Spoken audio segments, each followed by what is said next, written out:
कहानी की शुरुआत होती है चोई नाम के एक लड़के को दिखाते हुए जो कि एक बड़ी सी कंपनी में इंटरव्यू देने जा रहा था। रास्ते में उसकी एक फ्रेंड का कॉल आता है गुड लक बोलने के लिए। तभी चोई की नज़र सामने गई जहां एक आदमी तेजी से आते हुए कार से टकरा गया और टक्कर से उड़कर चोई के पास आ गिरा। लेकिन बेचारे उस आदमी ने चोई की बाहों में ही अपना दम तोड़ दिया। इस इंसिडेंट से चोई इतना घबरा गया कि जिसके बाद वो इंटरव्यू में आसान सवालों का भी जवाब नहीं दे पाया और नौकरी भी हाथ से गवा बैठा। फिर पूरे 7 साल तक चोई काम की तलाश में रहा। कभी मजदूरी की, कभी वेटर बना तो कभी टैक्सी चलाकर अपना गुजारा किया। दूसरी ओर उसके सारे दोस्त वेल सेटल्ड हो गए थे और उनका परिवार भी था। लेकिन चोई अब भी भटक रहा था। हजारों रिज्यूम भेजने के बाद भी उसे कोई भी ढंग की नौकरी नहीं मिली। फिर एक दिन किस्मत ने उसे दोबारा उसी कंपनी में इंटरव्यू के लिए बुलाया जहां वो 7 साल पहले गया था। मैनेजर उसकी मेहनत देख काफी खुश हो गया। इंटरव्यू के बाद चोई बाहर आया तो उसे पता चला कि जिस कंपनी में उसने इन्वेस्टमेंट की थी वो सब पैसे लेकर भाग गई। अब गुस्से में सीधा चोई उस इन्वेस्टर के घर पहुंचा और दरवाजा तोड़ने की कोशिश की, लेकिन पड़ोसियों ने पुलिस बुला ली थी। अब हताश होकर वो अपनी फ्रेंड जेनी के घर पहुंचा। वहां उसने देखा कि जेनी किसी और लड़की की महंगी कार से उतर रही है। चोई को देखकर जेनी ने मदद के लिए कुछ पैसे देने चाहे, लेकिन चोई ने गुस्से में कहा कि अब हमें अलग हो जाना चाहिए क्योंकि मैं एक लूजर हूँ, मेरे पास कुछ भी नहीं है। ठीक इसके बाद जब वो घर लौटा तो उसने देखा कि उसका सारा सामान बाहर फेंक दिया गया है। मकान मालिक ने किराया न देने की वजह से उसे घर से बाहर निकाल दिया था।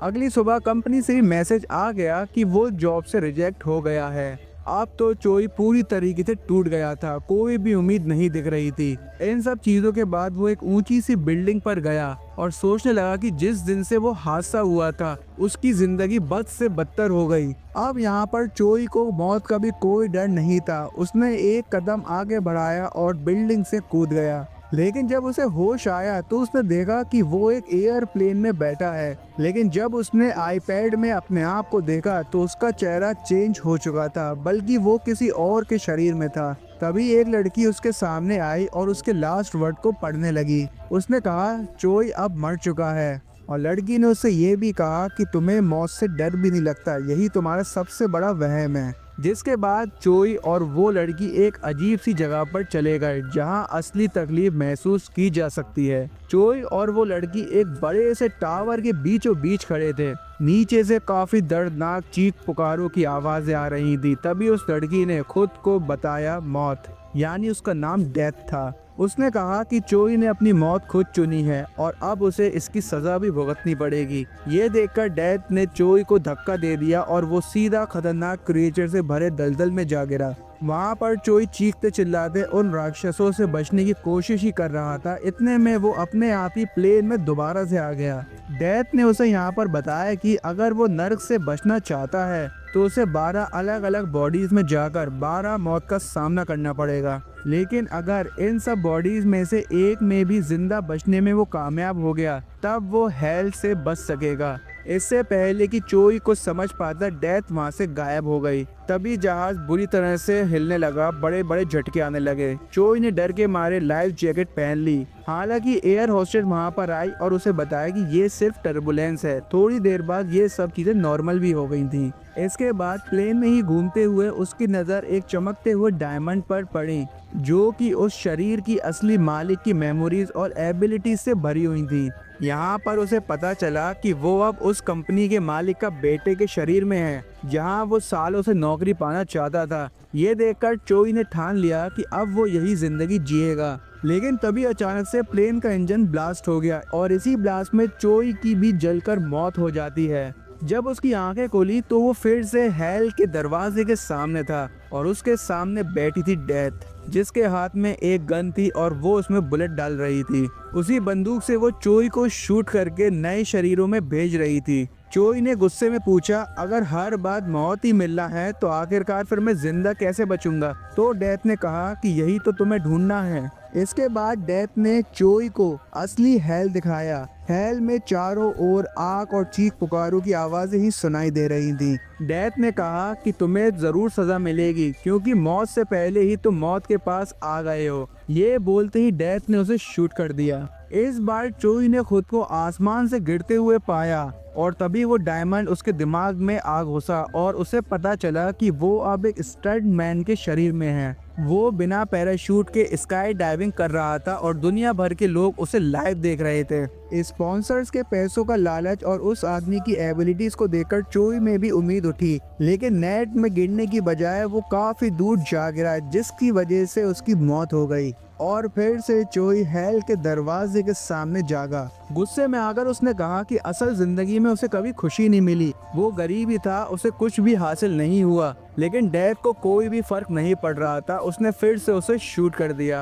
अब चोई एक स्कूल के लड़के के शरीर में था। तभी डायमंड उसके सामने आया तो चोई को पता चला कि इस बच्चे के पिता की मौत हो चुकी है और ये अपनी माँ के साथ ही रहता है। एक दिन वो इतना परेशान हो गया कि गलत कदम उठाने वाला था, पर उसी वक्त चोई उसकी बॉडी में आ गया। चोई ने सोचा अगर मैं इस बार बच गया तो नई जिंदगी शुरू कर सकता हूँ। लेकिन तभी उन्हों नाम का एक लड़का उसे तंग करने के लिए आ गया। गुस्से में आकर चोई ने उस लड़के पर एक कुर्सी से वार कर दिया, लेकिन उसके दोस्तों ने आकर चोई को ही घेर लिया और उसे बंदी बना लिया। बाद में उन्होंने चोई से कहा कि अगर तुम्हें जिंदा रहना है तो हमारे बॉस की बात माननी होगी। अगले ही दिन उन्होंने फिर से चोई को धमकाया। चोई ने हिम्मत जुटाई और लंच टाइम में सबके सामने उन्हों पर प्लेट मार दी, जिसके बाद उसे काफी गुस्सा आया और वो अपने साथियों को लेकर वहां पर पहुंच गया उससे बदला लेने के लिए। लेकिन जब उसके साथियों ने देखा कि ये इस बच्चे का भी सामना नहीं कर पा रहा तो वो लोग गुस्से में वहां से चले गए। चोई ने भी यहाँ पर सब कुछ नॉर्मल कर दिया था, मगर उन्हों को ये हार बर्दाश्त नहीं थी। तो एक शाम उसने पत्थर से चोई पर हमला किया और उस लड़के को ही मार डाला। फिर से चोई नर के दरवाजे के सामने आ लौटा, जिसके बाद तुरंत गोली चली और वो एक कुर्सी से बंधा हुआ था। यहाँ पर उसकी आंखों पर एक कपड़ा बंधा था। गुंडे उससे पैसों और लड़की का ठिकाना पूछ रहे थे। जैसे ही कोई आदमी उस पर हथौड़ा चलाने वाला था, मेमोरी स्टोन ने आकर सब कुछ याद दिला दिया। चोई को एहसास हुआ कि इस बार वो कोई सीरियल किलर के शरीर में है। इस सीरियल किलर को अपने बॉस की गर्लफ्रेंड से प्यार हो गया था। उस लड़की ने उससे भागने की मदद मांगी थी। चोई ने बॉस के $10 मिलियन चुराए और उस लड़की को भी एक सुरक्षित जगह पर छुपा दिया। लेकिन जल्द ही बॉस ने चोई को पकड़ लिया है। अब यहाँ पर चोई ने लाइट्स ऑफ करी और सभी गुंडों को खत्म कर दिया। चोई ने लड़कर खुद को तो बचा लिया था अब इन सब से। अब उसका अगला कदम था कि वो उस $10 मिलियन को ढूंढे। चोई ने ट्रक का गेट खोला और एक मोटरसाइकिल लेकर वहां से भाग निकला। उसके पीछे पूरा माफिया पड़ा हुआ था और उन्होंने चोई को पकड़ ही लिया था, लेकिन वो उस माफिया को ही चकमा देकर भाग निकला। कुछ गुंडे उसका पीछा करते हुए शहर तक आ पहुंचे, जहां पर माफिया बॉस ने चोई से सरेंडर करने को बोला, लेकिन वहां से चोई ने छत से छलांग लगाई और खुद को बचा लिया। जिसके बाद बॉस ने अपने सभी आदमियों को उसे पकड़ने का ऑर्डर दिया, लेकिन चोई वहां से भाग चुका था और भागते भागते समुंदर के पास आ पहुंचा, जहां पर वो लड़की आती है और उसे गले लगा लेती है। चोई ने उससे कहा कि सारे पैसे उसने गुब्बारे भरी नाव में छुपा दिए हैं, लेकिन अचानक से उसी लड़की ने चोई को गोली मार दी और एक बार फिर से चोई नर्क के गेट के सामने पड़ा था, जहां पर डेथ ठहाके लगाकर उस पर हंस रही थी। लेकिन चोई भी समझदार था, उसने उस लड़की को पैसों का असली ठिकाना नहीं बताया था। उसने तय कर लिया था कि अगली जिंदगी में वो जाएगा और उस पैसों को ढूंढ निकालेगा। इसके बाद चोई ने खुद को जेल के एक कैदी के शरीर में पाया, जहां पर उसके साथी कैदियों ने उसे चेतावनी दी कि एक साइको किलर उसकी आज़ादी से सिर्फ 4 दिन पहले ही उसे मार देगा। तभी वहां पर वो सीरियल किलर आया, जिसे देख चोई चौंक गया, क्योंकि वो और कोई नहीं बल्कि वही उन्हों था जो स्कूल में उसे तंग कर चुका था। अब यहाँ पर चोई को काफी गुस्सा आया और उसने उन्हों पर हमला कर दिया, लेकिन सभी कैदियों ने उसे बचा लिया। तभी उसके दिमाग में स्टोन से मेमोरी आ गई। असल में ये लड़का एक MMA फाइटर बनने का सपना देख रहा था, मगर उसकी माँ पर काफी कर्जा था। कर्ज चुकाने के लिए उसने एक अमीरजादे का गुनाह अपने सर पर ले लिया। क्योंकि वो 18 साल से छोटा था, इसलिए उसे सिर्फ 2 साल की ही सजा हुई थी। बाद में जब असली गुनहगार का वकील उससे मिलने आया तो उस लड़के ने सबको सच बताने की धमकी दी और बदले में पैसे और मांगे। इसके बाद चोई ने उन्हों को धमकी दी कि वो सबके सामने उसकी असली सच्चाई ले आएगा। चोई जानता था कि उन्हों कोई पागल कातिल नहीं बल्कि बच्चों को मारने वाला एक डरपोक इंसान है। एक दिन जेल की वर्कशॉप में सब लोगों ने चोई पर हमला कर दिया, लेकिन उसने भी सबकी काफी अच्छी तरीके से पिटाई की क्योंकि वो भी भाई एक एमएमए फाइटर था। अब इसके बाद रात में चोई उन्हों के पास पहुंचा और उसे डराने के लिए आत्माओं का नाटक किया। उन्हों को लगने लगा कि यहाँ पर उसी लड़के की आत्मा है और वो उसे मार देगी, जिस वजह से वो पागल हो गया। अब इसके कुछ दिनों बाद आखिरकार चोई भी इस जेल से आज़ाद हो गया। बाहर आते ही चोई की मुलाकात वकील से हुई। वकील ने उसे फिर से चुप रहने के लिए कहा और पैसे देने चाहे, मगर चोई ने मना कर दिया और उसे कहा कि मैं अब खुद की जिंदगी अपने आप ही बना लूंगा। इसके बाद वो वहीं समुंदर के किनारे पहुंच गया, जहां पर उसने वही $10 मिलियन ढूंढ निकाले जो उसने पिछली जिंदगी में छुपाए थे। पैसे देखने के बाद चोई काफी खुश हो गया और सपने देखने लगा अपने फ्यूचर के। और सपने में ही उसने अपनी माँ को देखा जो कि रो रही थी। फिर उसने देखा कि उसके फोन पर एमएमए फाइटर की माँ का मैसेज आया है, जिसके बाद वो घर के लिए निकल पड़ा। चोई ने पैसे के 2 हिस्से कर दिए, एक बैक फाइटर की माँ के लिए और दूसरा स्टेशन के लॉकर में ही छुपा दिया। फिर वो अपने घर के रास्ते पर चलने लगा, लेकिन अचानक से एक शख्स आया और उसने उसके पेट पर चाकू भोंक दिया। चोई समझ ही नहीं पाया कि ये हमला किसने किया और क्यों। तब उस आदमी ने बताया कि वो उस लड़की का बाप है जिसे उसने गाड़ी से कुचल दिया था। चोई ने रोते हुए माफी मांगी और सच बताया कि असली गुनहगार कोई और था, उसने तो बस पैसों के लिए जुर्म अपने सर ले लिया था। ये सुनकर वो आदमी घबरा गया और वहाँ से भाग निकला। तभी चोई का जेल वाला दोस्त वहाँ आ पहुँचा और उसे बताया कि असल में वो चोई को मारने ही आया था, और उसने ये भी बताया कि उसे मारने के उसे काफी सारे पैसे मिले हैं। उसने एक झटके में चाकू चोई के पेट में घोंप दिया और वहीं पर चोई भी इस जिंदगी में सरवाइव नहीं कर सका। वहीं हम लोग इमोशनल सीन देखते हैं जहां पर एमएमए फाइटर का फोन बज रहा था और उसकी मां का कॉल आ रहा था। एक बार फिर से चोई नर्क के दरवाजे पर आ पहुंचा। हेल ने उसे ताना मारते हुए कहा वो फिर से नाकाम रहा, मगर चोई अपनी मां को याद करके काफी रो रहा था और बोला कि वो अगले शरीर में जल्द से जल्द जाना चाहता है। चोई ने बंदूक निकाली और उसे शूट कर दिया। अब चोई एक जवान लड़के के शरीर में था। वो ट्रेन स्टेशन के पास ही खड़ा था। अब इतने में ही वो जल्दी से दौड़ते हुए स्टेशन रूम तक पहुंचा और तुरंत पैसों का बैग लॉकर रूम से निकाल लिया। तभी उसकी नज़र एक पोस्टर पर पड़ी और मेमोरी स्टोन से उसे पता चला कि वो कौन है। उसे एहसास हुआ कि इस बार वो एक मॉडल के शरीर में है। चोई ने जब घर लौटकर वहाँ की शान और शौकत देखी तो वो हैरान रह गया। तभी उसके दोस्त का फोन आया और उसने चोई को पार्टी में इनवाइट किया। पार्टी में पहुंचकर चोई को समझ आया कि उसे बहुत ही ज्यादा चढ़ जाती है क्योंकि उसने बहुत ज्यादा पी ली थी। तभी वहां पर एक कंपनी का सीईओ आ पहुंचा और ये आदमी वही था जिसकी कंपनी में चोई नौकरी करना चाहता था। उसने चोई से बात करने की कोशिश की, लेकिन चोई तो इतने नशे में था वो वहीं पर बेहोश होकर गिर गया। अगली सुबह उसके दोस्त के बड़े भाई ने उसे जगाया। होश में आने के बाद उसे पता चला कि इसके भाई का एक कैफे भी है, लेकिन चोई के दोस्त का बड़ा भाई आज नहीं था, तो आज उसे ही कैफे संभालना होगा। सुबह जब चोई वेटर का काम कर रहा था तभी अचानक से कैफे में जेनी आ पहुंची।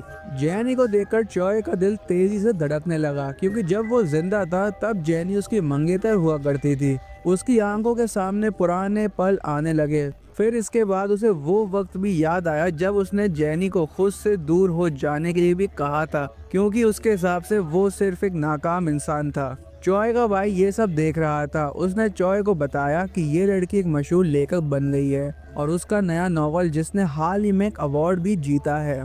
चोई ने जैसे ही किताब पढ़ी उसे एहसास हुआ ये कहानी तो उनके प्यार और साथ बिताए हुए खूबसूरत पलों पर है। उस वक्त चोई ने जेनी से वादा किया था कि वो उसे कभी भी नहीं छोड़ेगा, उसका साथ हमेशा निभाएगा। उसे ये भी याद आया कि किताब पूरी होने के बाद उसने जेनी को एक फाउंटेन पेन गिफ्ट करने का वादा किया था। उसने पेन तो खरीद लिया था और उस पर जेनी का नाम भी लिखवाया था, लेकिन कभी दे नहीं पाया। एक दिन चॉय ने उस शख्स को देखा जो पहले जेनी को घर छोड़ने आया था। असल में वो जेनी का भाई था। ये जानकर चॉय को अपनी गलती पर काफी पछतावा हुआ। अगले ही दिन वो जेनी से मिला और उसके लिए एक खास ऑर्डर लेकर आया। उसने जेनी से कहा कि वो उसकी नई किताब के लिए एक कहानी सुनाना चाहता है। चॉय ने उसे एक ऐसे आदमी की कहानी सुनाई जो बार बार अलग अलग शरीर में जन्म लेकर मौत का सामना करता है। उसकी बातें इतनी गहरी और इंटरेस्टिंग थी कि जेनी बेहद इम्प्रेस हो गई। जब जेनी ने उस आदमी का नाम पूछा तो चॉय ने बात पलटकर उसके ऑटोग्राफ मांग लिया।